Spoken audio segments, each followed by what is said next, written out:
phone hacking suggested the Duke is due no more than £500 worth of damages for one isolated incident. Not exactly what Harry was betting on after racking up millions of pounds of legal costs.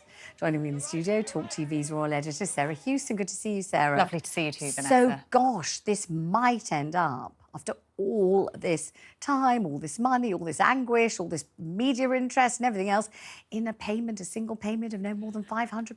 Well, that's what the Mirror lawyer is arguing. One single payment for one case of hacking, which they admitted at the start of this court case, and that involved an incident in China White nightclub where the Mirror Group has admitted that it did unlawfully obtain information about Prince Harry's presence there. But they say, given the fee they paid for that information was £75, it shows it was pretty inconsequential, and therefore they've suggested a £500 fee. The point about sorry to interrupt, but you might also say, how damaging was it? I mean, he was often out in nightclubs. He was known to be a sort of nightclubbing prince. The fact that he was at China White one night and Bougie another night, so what, really? Well, I mean, he would argue that the fact they were hacking his phones to find out his information, as he alleges, and to find out his whereabouts, as he claims, was extremely damaging indeed. For Prince Harry, this isn't about the money, though, is it? And that actually has been the point made by the Mirror Group's barrister, that this is a crusade by Prince Harry. He's not interested in the compensation. This is a crusade to reform the British media, and it is a crusade that he is launching, according to Andrew Green, without evidence. And he described the claim as wildly overstated and substantially baseless. He said Harry had failed to identify any examples of phone hacking or unlawful information gathering at its newspapers, said it was impossible not to have enormous sympathy for him about the intrusion that he had endured from the media throughout his life from a young age. But his position in public life didn't exempt him from a burden of proof. We've also heard from Prince Harry's lawyer, David Sherborne, though, who said there is hard evidence that there was unlawful information gathering and that it was widespread at Mirror Group newspapers. And his case is that Prince Harry was such a target for tabloid newspapers, and stories about him sold newspapers. So it is inevitable, he claims, that Prince Harry was the victim of hacking, and he says the case is inferential.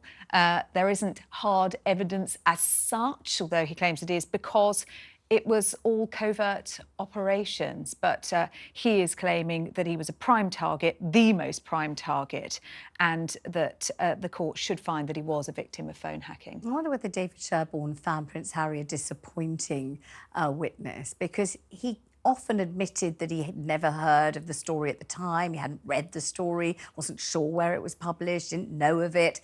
And it's very hard, isn't it, to argue, discomfort, pain, suffering, grief, embarrassment, humiliation, or to say I didn't know who to trust because all these stories about me kept appearing. If you then don't remember reading them, you never were aware of them, you didn't actually have them a part of your life at the time, you would have thought that he would have been absolutely up to speed on every single article, where it appeared, and say where he was on the day and how he felt when he read it.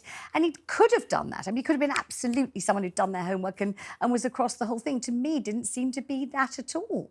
Yeah, and we'll have to wait to see what the judge, Justice Fancourt, says, because he's going to take this away at the end of this for several weeks to look over all of the evidence that's been put before him over the course of the last 7 weeks and then come up with his ruling. And I think the point David Sherborne making there about this is an inferential case is quite important, that he's saying you've got to use inference here. We can assume that Prince Harry was a victim because this is effectively, he's saying, endemic across tabloid newspapers, and Harry couldn't have not been a target. Gosh, but is that something that holds up in the British justice system, that you've got to just assume and infer? Do we assume or infer? Isn't evidence the opposite of either assuming or inferring? Isn't that what the legal system is predicated on? Yes. You can't assume and you can't infer. You've got to prove. You've got to show it somehow, don't you? Yes. So I don't know about that one. That's fascinating from David Sherborne, isn't it? And I think what we get from Justice Fancourt in terms of his ruling and the decision that he's made and the reasons behind that decision will be fascinating. Prince Harry, only one of the cases, of course, that's been heard during this 7-week trial. There have been 5 test cases, but there are more than 100 celebrities, sports stars, for example, actors, who are a part of this legal process against the Mirror Group. Let's talk about another prince in another nightclub. Yes, and rather more in the modern day. Yes. This is the Prince of Wales, spotted in Coco nightclub in Camden, which I'm told is one of the hottest night spots in London. It is now. I mean, it's been done up to the teeth. I mean, Yes. it used to be a little bit crumbling, a little bit of a wreck, and now it's absolutely cutting edge. And I think people are desperate to go there and be members, and it's, you know, the absolute the sine qua non of nightclubs. All and of a sudden. they may well be delighted that they've found themselves getting publicity from the heir to the throne. Yes. Prince William on Friday night spotted in a box at Coco nightclub dancing. We might describe it as a little bit of dad dancing. Did maybe? you actually see him I've dancing? seen the video. Oh yeah, here he is now. Here he is. He's in the middle, in a blue shirt, got a beer in his hand. Oh my gosh. Wearing the glasses is Guy Pelly, friend of William and Harry's, Prince Louis's godfather.